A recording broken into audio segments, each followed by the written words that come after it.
She stood trembling in a room of billionaires as they laughed at her milky, sightless eyes. They called her a street rat, mocking the heavy, rusted pendant around her neck. But the laughter died the second the city's most ruthless crime boss walked in, fell to his knees, and whispered, "Principessa." The grand ballroom of the Pierre Hotel in Manhattan smelled of old money, Baccarat Rouge perfume, and cruelty. Under the light of 3 massive crystal chandeliers, the Kensington Foundation's annual charity gala was in full swing. For the ultra-wealthy attendees, it was a night to sip $1,000 champagne and pretend they cared about the city's underprivileged. But for 22-year-old Nora Montgomery, it was simply a desperate attempt to make rent. Nora sat at the glossy Steinway grand piano in the corner of the room, her slender fingers dancing flawlessly over the ivory keys. She was playing Chopin's Nocturne in C-sharp minor, her mind lost in the melancholic beauty of the music. It was the only place she truly felt safe. At the age of 7, a catastrophic house fire had stolen her parents and her vision, leaving her in a world of perpetual darkness. Since then, her life had been a grueling sequence of harsh foster homes and agonizing survival. She navigated her lightless world through sound, touch, and intuition. Tonight, she was invisible, exactly how she preferred it. The agency had hired her for a mere $300 to provide background music. She wore a simple, faded black dress that had been washed too many times, a stark contrast to the sea of custom Dior and Tom Ford surrounding her. But in high society, the invisible inevitably become targets. God, could this music be any more depressing? The sharp, nasal voice cut through the ambient chatter. Nora's fingers faltered slightly, hitting a discordant key. She recognized the voice immediately. It belonged to Valerie Kensington, the host's daughter, a spoiled, vicious socialite who viewed anyone with a net worth under 8 figures as a peasant. "I think she's trying to make us feel sorry for her, Val," a male voice chuckled. It was Gregory Hayes, Valerie's fiancé, a hedge fund heir with a reputation for arrogance. Nora took a deep, shaky breath, trying to steady her hands. "Just finish the set," she told herself. Just 3 more minutes. But Valerie was bored, and a bored heiress is a dangerous thing. She sauntered over to the piano, her silk gown rustling against the polished marble floor. "Hey, Beethoven," Valerie sneered, tapping her manicured nails sharply against the mahogany lid of the Steinway. The jarring sound made Nora flinch. "Can you play something upbeat? Or does being blind mean you only know how to play funeral dirges?" A ripple of cruel laughter erupted from the small entourage that had followed Valerie. I apologize, Miss Kensington," Nora said softly, her sightless, milky blue eyes fixed straight ahead. "I was instructed to play classical arrangements. I can switch to Mozart if you prefer." "I prefer you to stop ruining my evening," Valerie snapped. She leaned closer, her expensive floral perfume suffocating Nora. "Look at you. Did my father hire you just to get a tax write-off? You look like you crawled out of a storm drain.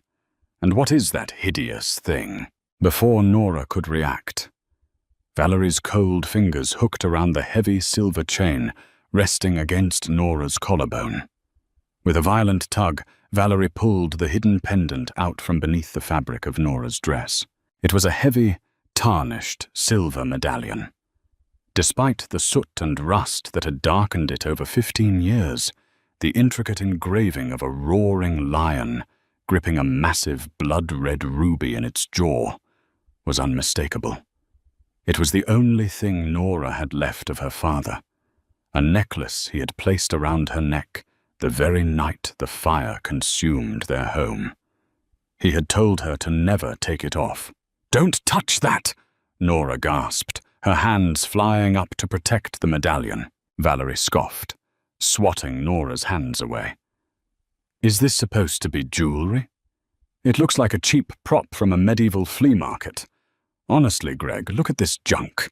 It clashes with the pity she's trying to evoke." "It's completely classless," Gregory agreed, stepping up beside Valerie.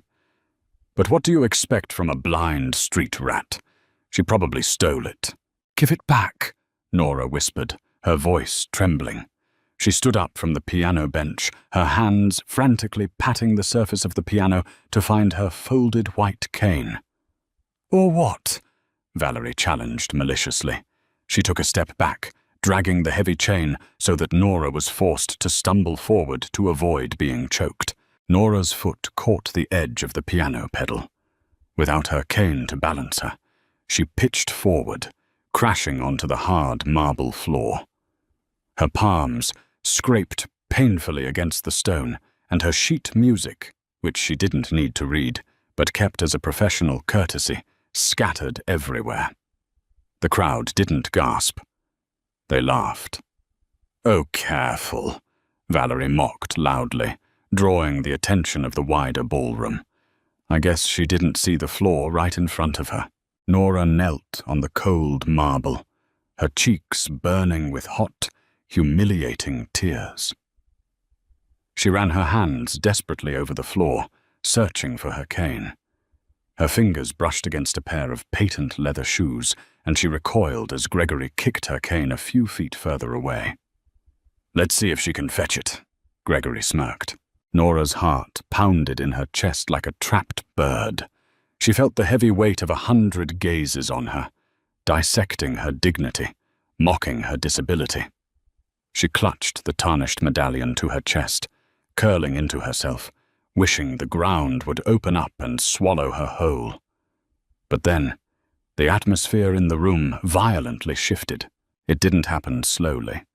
It was instantaneous. The string quartet across the room abruptly stopped playing. The low hum of 100 conversations died in the span of 3 seconds. The laughter evaporated. The clinking of crystal glasses ceased. Even in her darkness, Nora could feel the suffocating drop in temperature. The air grew heavy, thick with a sudden primal terror. Heavy, methodical footsteps echoed against the marble, moving in from the grand entrance. They were accompanied by the synchronized steps of at least a dozen other men, but one set of footsteps stood out, authoritative, unhurried, and dripping with lethal confidence. "Oh my God," someone whispered in the distance, their voice trembling. "It's him! It's Vitiello!" Valerie's cruel smile vanished. Gregory visibly stiffened, the color draining from his face. Luciano Vitiello had arrived. At 32, Luciano was a phantom of the New York underworld and the undisputed head of the Vitiello syndicate. He was a man who owned senators, controlled the eastern seaboard ports, and governed a criminal empire built on ruthlessness and absolute loyalty. Standing 6'3" in a bespoke charcoal Brioni suit, he looked like a dark god carved from obsidian and violence. A jagged, faded scar ran from his left temple down to his jawline, a permanent reminder of the blood it took to secure his throne. He had not been invited to the Kensington Gala. He did not need an invitation anywhere in this city. Luciano stopped. His dark, cold eyes swept the ballroom, pinning the city's elite like butterflies to a board. No one dared to breathe. Then his gaze landed on the center of the room. He saw Valerie Kensington. He saw Gregory Hayes. And then he saw the frail, blind girl kneeling on the floor amidst scattered sheet music, desperately clutching a tarnished silver chain. Valerie, desperate to salvage her dignity and prove her importance, plastered on a sickeningly sweet smile. She smoothed down her Dior gown and took a step toward the imposing Mafia boss. Mr. Vitiello, Valerie said, her voice overly bright and shrill in the dead, silent room. What an unexpected and absolute honor. My father will be thrilled you came. Please ignore the disturbance. The hired help is incredibly clumsy today. We were just having her removed. Luciano did not look at Valerie. He didn't even acknowledge she had spoken. His eyes were locked, with a terrifying intensity, on Nora's chest. From across the room, the dim chandelier light caught the blood-red ruby, clamped in the jaws of the tarnished silver lion. Underneath the bespoke suit, Luciano's heart stopped dead in his chest.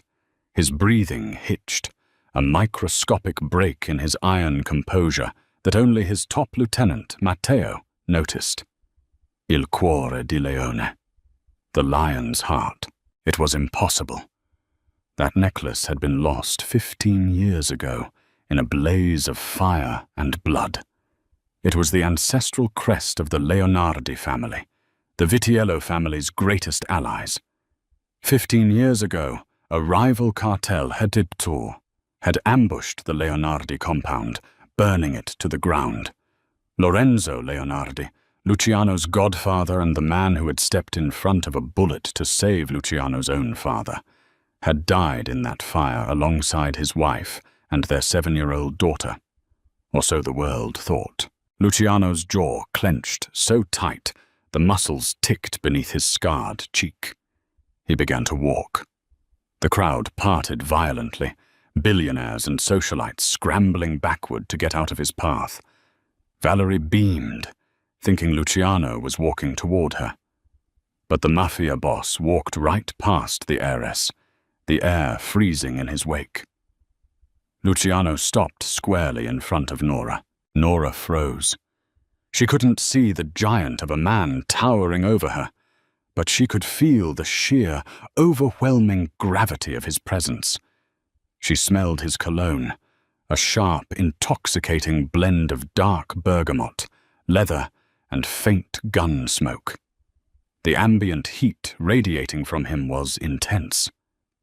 "Get her out of his way," Gregory hissed to a nearby security guard, terrified that the blind girl's presence would offend the Mafia boss. "Grab her. Touch her." Luciano's voice resonated for the first time. It was a deep, gravelly baritone that sent shivers down the spine of every person in the room. "And I will sever your hands at the wrists." The security guard froze in his tracks, going pale. Gregory swallowed hard, retreating a step.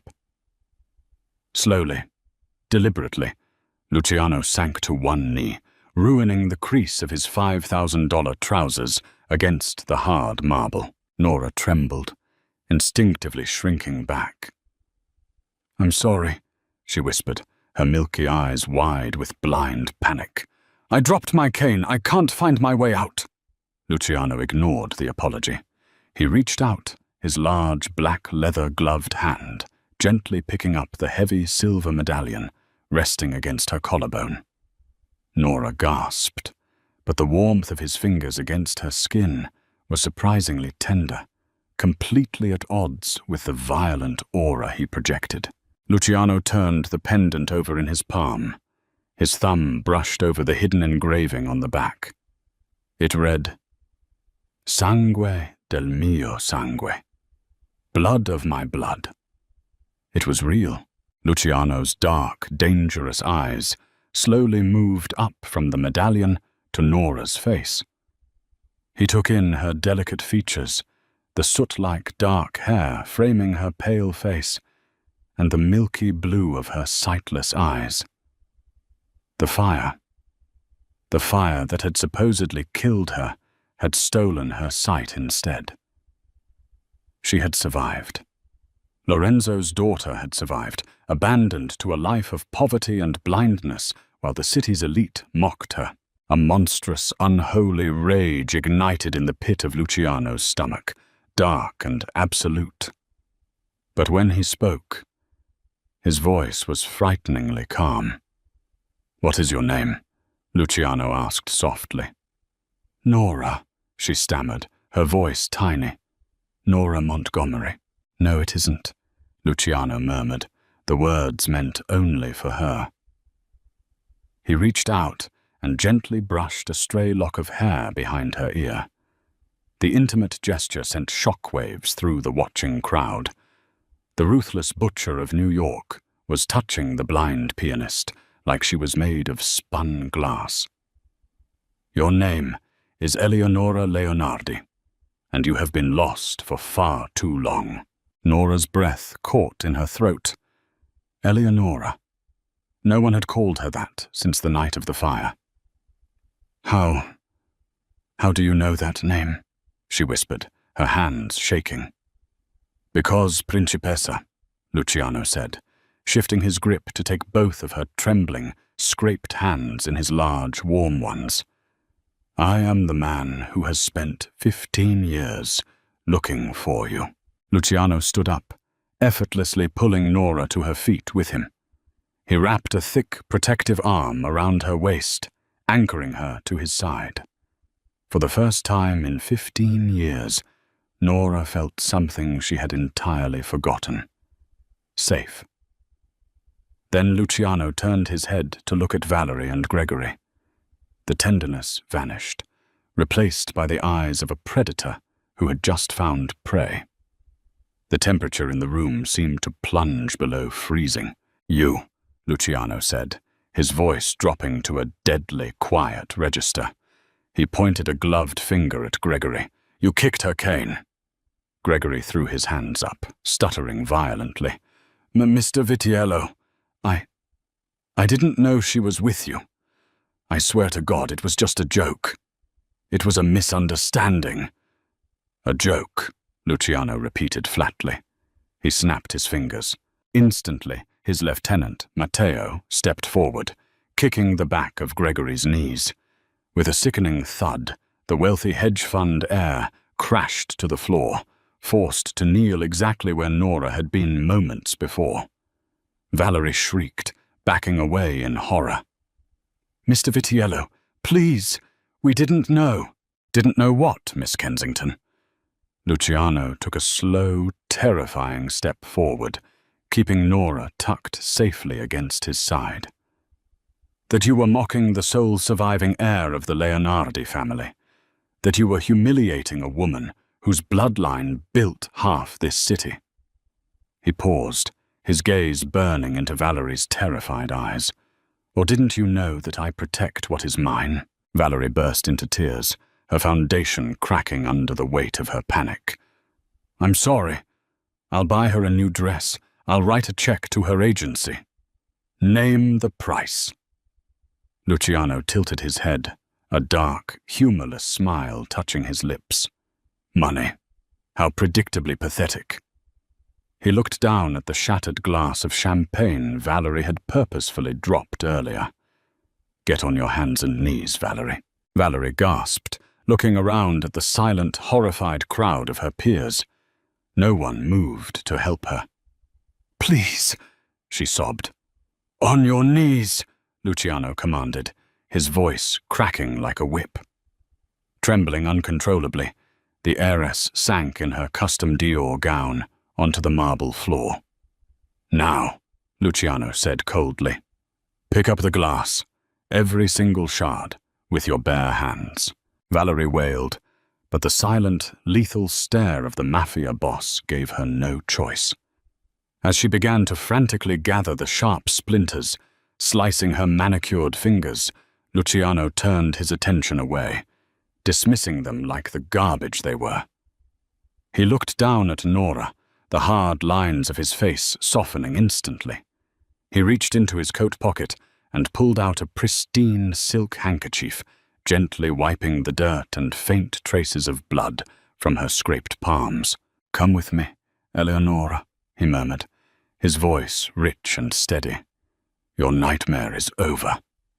Nora clutched the lion pendant, her unseeing eyes welling with fresh tears.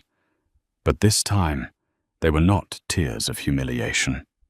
She didn't know this man, but she knew the respect in his voice, the safety in his touch, and the fierce, undeniable protection he had just cast over her. With a slight trembling nod, she let the most dangerous man in the country lead her out of the darkness. The heavy iron-reinforced doors of the Vitiello estate, a sprawling Gothic fortress tucked into the isolated wind-whipped cliffs of Montauk, shut out the howling gales of the Atlantic Ocean. Nora stood frozen in the grand foyer, the ambient echoes of the massive hall painting a picture of staggering, unimaginable wealth in her mind. She still clutched the tarnished silver lion pendant to her chest like a lifeline. Luciano guided her gently toward a plush velvet sofa in the study, his sheer presence a towering shield against the terrifying unknown. For 15 agonizing years, she had survived on mere scraps, navigating a cruel world determined to break her spirit. Now, she was wrapped in a luxurious cashmere blanket, sipping hot, fragrant Earl Grey tea handed to her by Matteo, Luciano's stoic and utterly silent lieutenant. Luciano sat opposite her, the heavy leather armchair groaning under his muscular weight. He had shed his suit jacket, rolling up the sleeves of his crisp white shirt to reveal skin inked with the violent, bloody history of his ruthless rise to power. Your father, Lorenzo Leonardi, was an absolute king in this city, Luciano began, his voice a low, gravelly rumble that vibrated through the polished floorboards. He controlled the eastern ports. My father controlled the west. We were family in every sense of the word. The night the Leonardi compound burned to the ground, the corrupt police claimed it was a tragic electrical failure. The underworld whispered it was the Moretti cartel making a power play.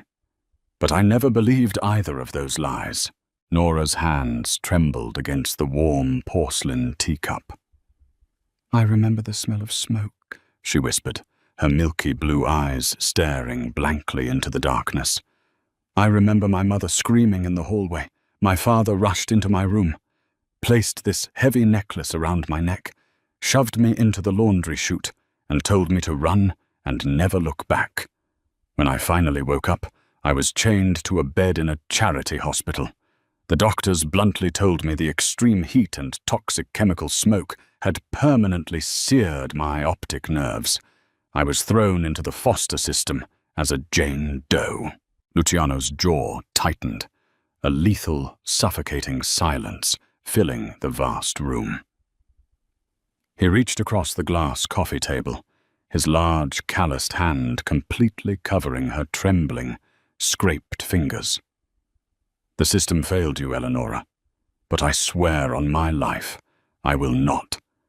I have brought someone very important to see you.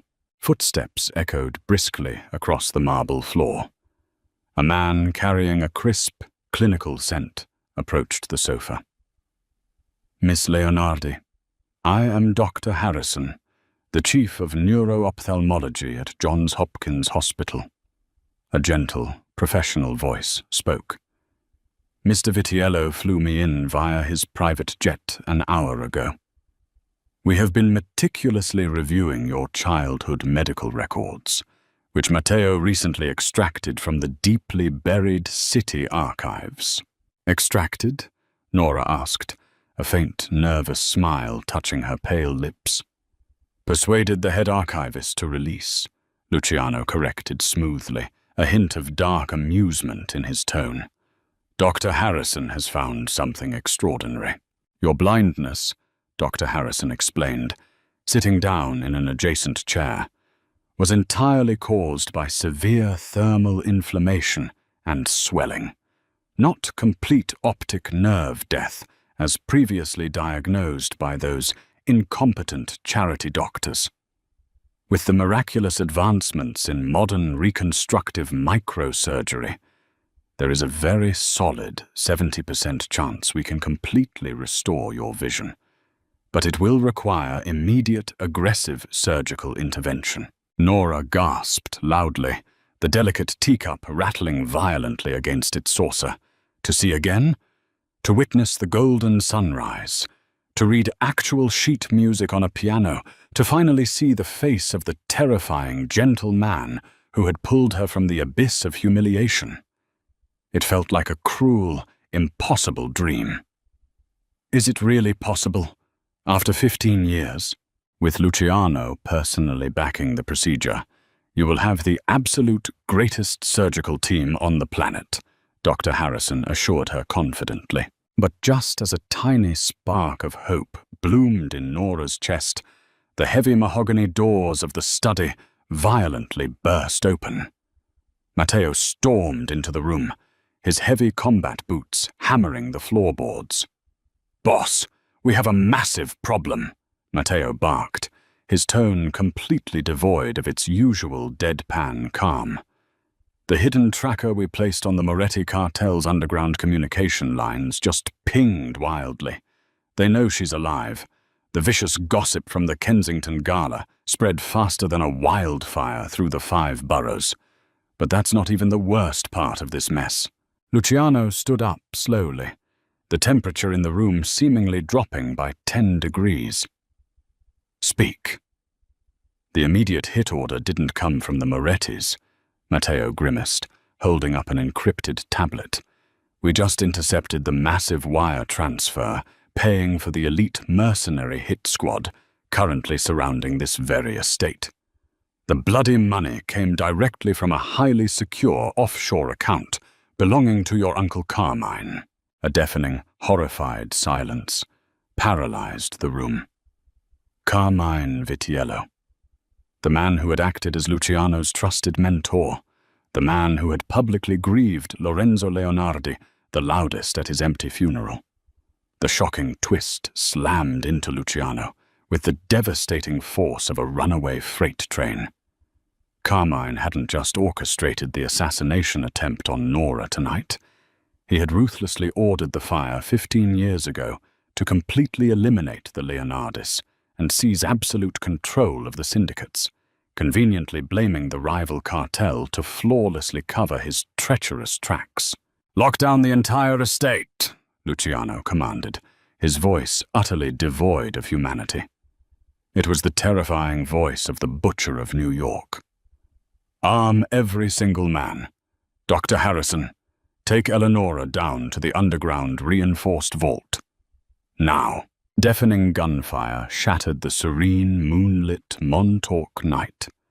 The rhythmic, terrifying staccato of automatic weapons echoed violently through the thick stone walls of the historic estate. Deep down in the reinforced steel vault, Nora huddled desperately in the corner, her hands clamped tightly over her ears.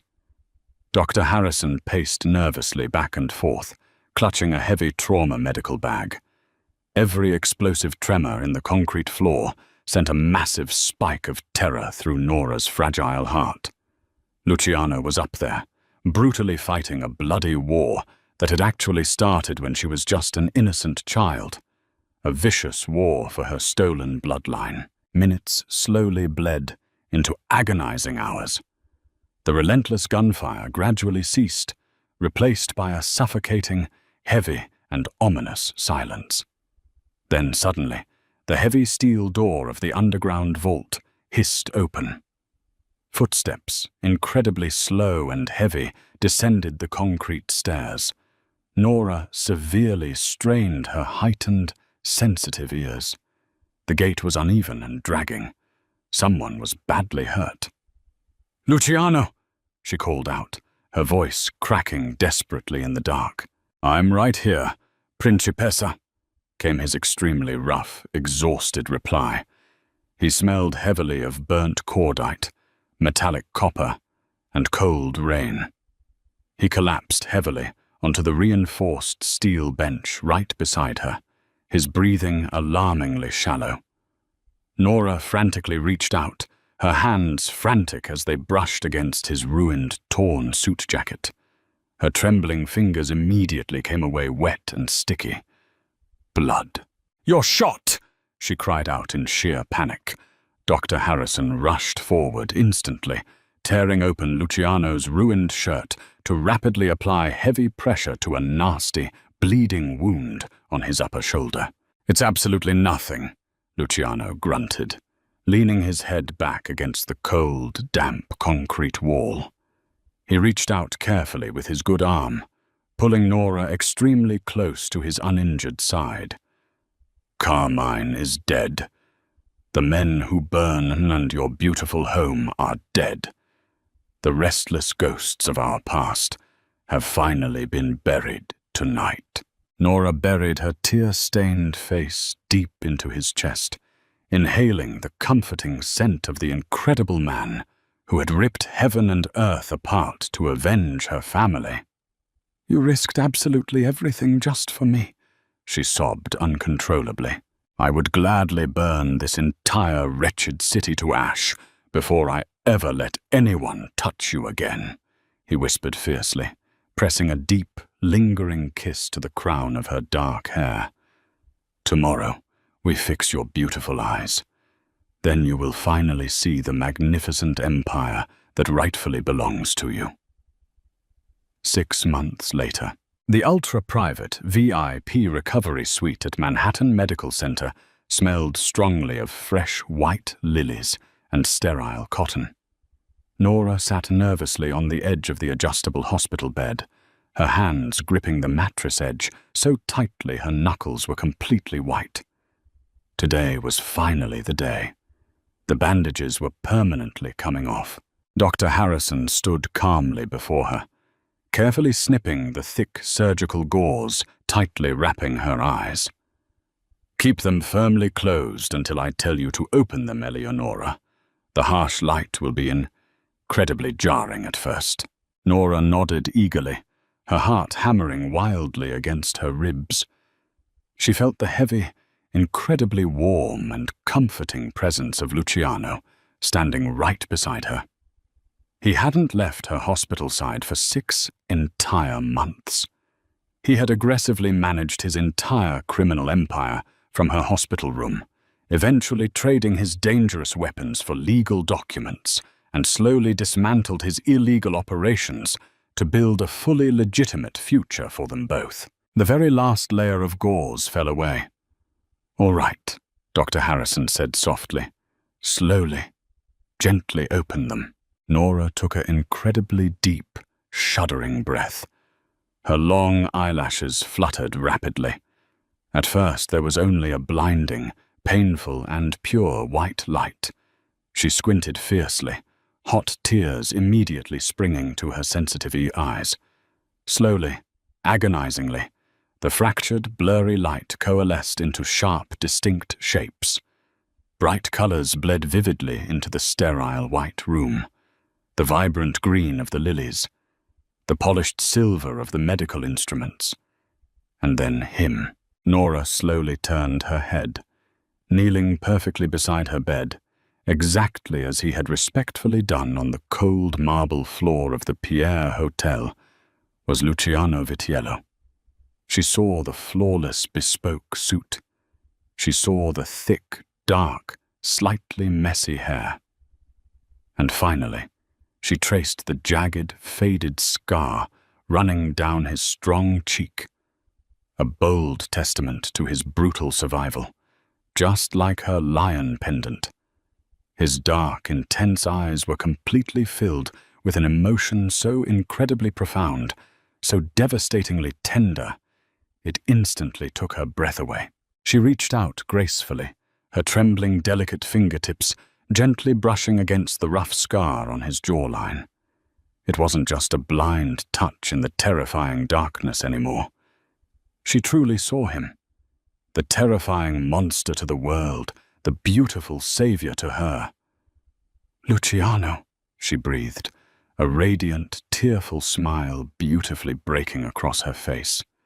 He quickly caught her hand, pressing his warm lips deeply to her palm. "Hello, Principessa." The blind girl who had been mocked by the world was blind no more. She still proudly wore the lion's heart around her neck, but as she looked deeply into the eyes of the Mafia king, she knew she had successfully captured his heart as well. Together, they ruled the city not from the shadows, but in the blinding light.